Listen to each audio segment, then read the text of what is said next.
In the studio now is Solomon Okodua, President, Initiative for Youth Awareness on Migration, Immigration, Development and Reintegration, acronamed Iyamidr. It's nice to have you join me right now. Thank you. Great. Good morning. Thank you for having me. Right. Today. And I also have on Skype from Italy, Paco Valentino, a consulting partner for the NGO Iyamidr. Paco, good morning. It's good to have you join me this morning. Good morning, everyone. Thank you for the honor. Great. I appreciate it, sir. All right. Now, let's start from you, Solomon. You have been in the forefront of creating awareness, preventing people from embarking on irregular migration from Nigeria. That issue has been on the front burner of Nigeria, European countries, and all of that. Now, talk to us about what impact the constant awareness that you have been creating on all the efforts you have been putting into. How is it paying off right now? Thank you very much. We have done several sensitization programs across the endemic communities, especially in our states. We have the state, this in a local government that has a red flag that is so much endemic to that we use are vulnerable to this particular trafficking and irregular migration. We have other NGOs have also collaborated in training and supporting the youth there, especially the potential migrants in that place. So the response is high. A lot of people are getting aware, to be well informed now on the danger of regular migration and human trafficking. But for us at Iyamidr, we have taken a step further to see how we can, to bridge the missing link, to engage them meaningfully, to take a step forward above this and what others have been doing in the garden like this, a cosmetic way of empowerment and training people. In our society today, we say that you see a constituency or maybe chairman or governor or whoever that is in charge of the government, in the leader in that local government, will say they want to empower the people. What are they empowering them? How to make soap, how to do this and make hell, how to do bead. Do we have market for all of these things? We have a lot of people who are doing that. In fact, most of them have been trained, they've been trained, and they are still where they are. Now we have thought it wise to say no. Why don't we go away for this particular trade for now? We from the Niger Delta region, we have a lot of oil facilities in that place. Then who are the people wedding our oil facilities? Where are they coming from? Most of them are not Nigerians. Then we have people in the northeastern region. And today now the federal government has approved this in a rail track in the vast hectares of our land mass today. Who are the people facing that this our rail? That is where we are coming in. So we are partnering with an institution in Europe. One is one we have it in Italy. The other one we have it in Hungary. These institutions are professional and reputable institutions who have this who are members of International Wedding Association, and they are also they are giving out the European certificates that will enable you to work either in Europe or in Nigeria. Now, if you have that opportunity, there's already a market for you, either in Nigeria or in the other part. If you go to Gulf country now, like Qatar, Oman, Kuwait, Bahrain, these people need workforce, especially in this field. So this is about creating employment or creating an empowerment capacity for those who are concerned. Yes. Okay. We don't just want to say this and that, don't just have training. We are looking at immediately after the training, what next? Okay. Yeah. There should be something to link you up to do. Link up immediately. That is where we are coming. Let me bring Paco in here so he can give us a clearer idea of how this is going to play out. Now, Paco, we have been bedeviled, well, if I have to use that word, so many times of agencies talking to people, promising young people there is job in Europe, there is job in America, there's job in Asia. Come, we will create this for you, we'll create this create that for you, as the case may be. But you are letting us know this opportunity is a different one and it's a rare one. Can you make us understand what is different about this opportunity? Thank you very much. Actually, this very project is for all Nigerians. Sometimes it's not all about what your country can do for you, but at the same time, what can you do for your country? In that regard, I should be saying that it's good you teach someone how to fish and not to be given every time. That is why we are Comrade Solomon Okodua, the executive of Iyamidr, have taken up the task by helping the government, because the government cannot reach everywhere. So as we are helping as an NGO, so we expect other NGOs to key in by helping Nigerians. Nigeria is in a disaster at the moment because of the so many pro-economic problems we are facing right now. And the NGO is doing a great job to make sure we teach people how to fish for themselves. In this project, it's all about teaching them marine welding, pipeline welding, and rail construction. And we don't need to be waiting for expatriates to do those things for us. Right now, we are trying to teach them these skills in Europe, where they will have all it takes to be a professional. So at the same time, when they are trained, when they come back to Nigeria, they will be very useful to our economy and to the whole country in general, in terms of discipline and skills. Thank you very much. All right, I'll come back to you on that. Solomon, let me come back to you on this. When it comes to opportunities like this, are you partnering with any government agency to create that trust and confidence in Nigerians and even parents and all those who are going to be letting go their wards and children to embark on a mission like this? For us, at this time, we are, a lot of people, government agencies has approached us on these subject matters, and they still talk in progress because of their way of operation. Some said a very reputable institution, a government agency in Abuja, has said in the clear terms, after going through our proposal and the rest of them, because we want them to bear the cost, because they are supposed to be part of the training of this our young Nigerian youths. And they said they don't want to export capital flights. Why don't we bring these people down to Nigeria, train this our youth in Nigeria, and then give them the opportunity to do after equipping them. Those that want to travel at that time can travel, but we want to see them coming to Nigeria to to develop our local content in this our country. And that is how and that's what we are now. They are working on that now, and in fact, my consultant has already reached out to the school. They've told us what to do. We are working on that now. Then talking about other institutions that who would like to for confidence sake, Nigeria want to see seeing is believing. That when you are able to break the first trip now, I tell you, it's not all about asking them to trust us. We are telling them that this is what is obtainable. This project is doable. We have the capacity to drive the process to ensure that yes, we win the heart of Nigerians in this project. We win the heart of you, the government. We win the heart of every youth that will be trained. Now, we're not just trying to make them train and work in Europe. People are going for now and going there for training, and it's going to be this in a 90 days, a 3-month visa. That 3-month visa, there's no way anybody can work with 3-month visa in Europe. Of course, no, there's no way. So immediately after training, and whoever that maybe any company in Europe find fits to work with them in that country, not all of them. There is a document they will not issue at that time, which they have also reached out to us. They said the document will be called sojourner. Now it's like a allocation of visa for whoever that the company will retain. Say no, from today, please, we want you to be our technical assistant to every other Nigeria that will be coming, either in in language or whichever way. But we want you to be part of us. So that person will not be sitting down there with student visa that has just expired that has a lifespan of 90 days.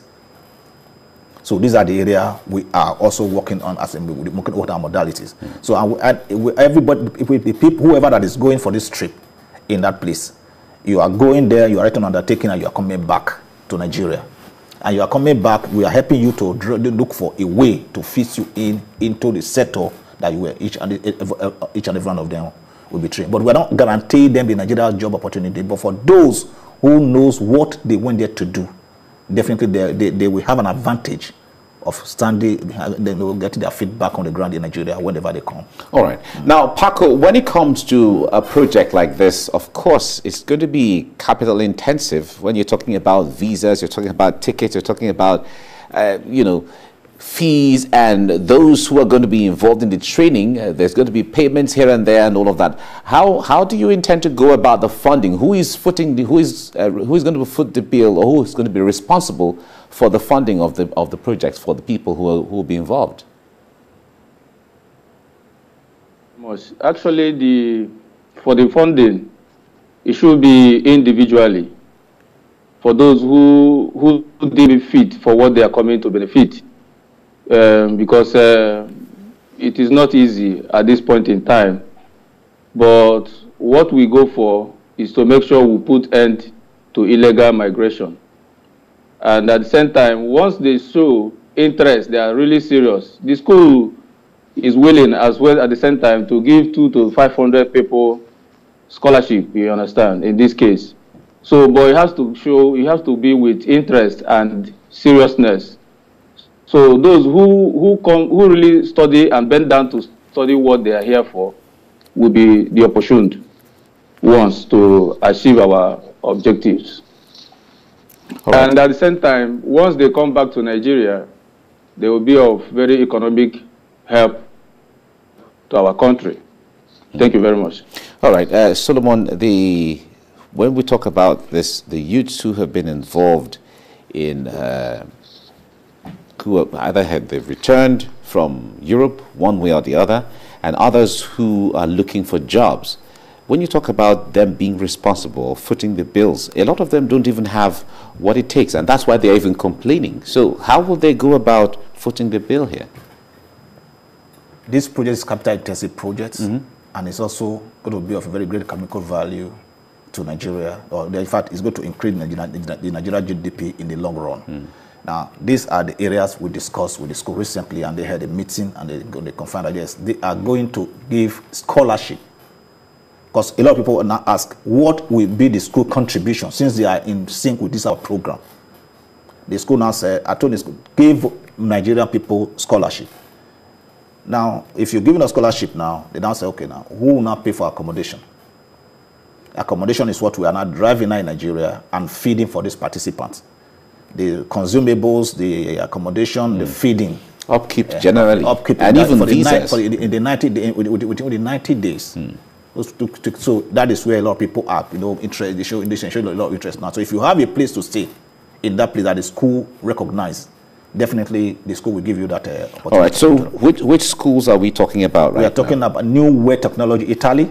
New Way Technology is situated in the city of Perugia, Italy. And we have this Iyamidr Academia. That one is also situated in the city of Budapest, Hungary. So these two schools are these are the major schools now that are into these programs. We are in talk on a daily basis as we speak. But listen, the first week of next month, my team will be there, not just only for the assessments, but at least with a student that will be on the first batch, the first week of next month. That is April. The first student will be part of that. Will be in that place. And I believe your station, who has been following the development of Iyamidr from a very long time, will be giving day-to-day updates in that place, day 1, day 2, day 3, and so what they are going to do and what they will be doing in that place, either in Budapest or in the city of Perugia, Italy. All right. I'll come back to you on this. Paco, when the students graduate after their program, the idea of matching them with the actual work that is needed is another issue altogether, because when you are involved, you've gone to train as a marine welder or someone who can lay tracks for trains. These are industries or sectors that are not every day. You can't be on your own and function very well in that area, except you are engaged with those who are involved. What are you doing, or what are you going to do to match them with the actual work out there when they're through with the trainings? Actually, our provisions are this. as soon as after they finish their training, they're going to be issued international certificate of welding. And by so doing, they can work anywhere in the world. And you can see now we are building up rail tracks all over Nigeria. This needs to be maintained by professionals, those who knows how to take care of them, by Nigerians. By so doing, we are creating employment. In the area of welding, yeah, we have oil companies whom most of these jobs are done by expatriates. So Nigerians being trained internationally, instead of bringing foreign citizens to do these jobs, Nigerians can as well do better. By so doing, we are helping ourselves and at the same time the government. Yeah. Thank you very much. I agree with you, Paco, but on the other hand, some of these contracts you're talking about, like marine welding and even the laying on of rail tracks and all of that, the beginning to the end of so many of these contracts are part of the agreement between the government of Nigeria and maybe a Chinese company that is involved in the construction of a rail project and all of that, where part of laying the track and all of that is already captured and being paid for. So what window is left for these ones who are coming, and what kind of engagement are you having with the government to create room or create a space for those who will be graduating from a program like this? Yes, actually, that is where the Iyamidr comes in, and myself as the consultant to Iyamidr here in Europe. Yeah, after the training, we have plans of meeting companies here who will like to assimilate them into their working force. And that is for the good ones, those who studied exactly who bent down to learn. And in Nigeria, government and center will approach government and NGOs who can as well make provision for these jobs for them, so that we make sure that the only people who fit into this job are the skilled, those who have acquired the skills to do them. And by so doing, we will not try to eliminate deficit in our working force. Thank you very much. All right. Thank you, Paco. Now, Solomon, how closely are you working with agencies like NAPTIP and maybe other government agencies as a way of creating awareness, as a way of creating trust between what your organization is doing and the system, so that everyone knows that what you're doing is clear, transparent, is open out there? Yes, I have met with the new Director General of NAPTIP twice on this project, and she's very happy about it. Although I would say this, we are in collaboration now, because if you talk about collaboration, there has to be a written agreement that this is where we are collaborating with. So that is why I didn't mention her, but she's fully aware of these projects. She's fully abreast what the only area she's concerned, how these people that are going, how can we fund them? And that is where both of us are also driving it to a particular angle to see how we can support this, our youth, either from various state governments support in their event to support their indigenous or the federal level. So we talked about it on 2 or 3 occasions in our office. So the NAPTIP is very much we are very much in touch with each other. The woman now, Ms. Suleiman, she's very she's a woman that believes in the development of youths.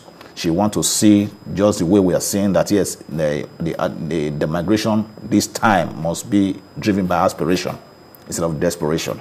She believes the ideology of Iyamidr, and we also see how we also working together to move their agency forward, because the root causes of this irregular migration and human trafficking, one is hunger, poverty, unemployment, and the rest of them. So if we're able to capture all of these things, and then which means we are proactive. Okay. And proactive measure this time is better than and more beneficial than curative measure. All right. Yeah. We certainly thank you for what you're doing, and we wish you well in the execution of the project. Solomon Okudwa, thank you very much for coming. Thank you for having me. Thank you. And Paco Valentino, thank you very much for joining us from Italy. Thank you very much for what you're doing as well. You're welcome, sir. Thank you. I wish to apologize. The MD the MD of the school knew web technology was supposed to be on this interview with us, but due to language barrier, that's not a problem. There will always be opportunities for anyone as far as it benefits the society. There will always be opportunities for those for others who are making contribution to things like this. Thank you very much. Thank you. You're welcome, sir.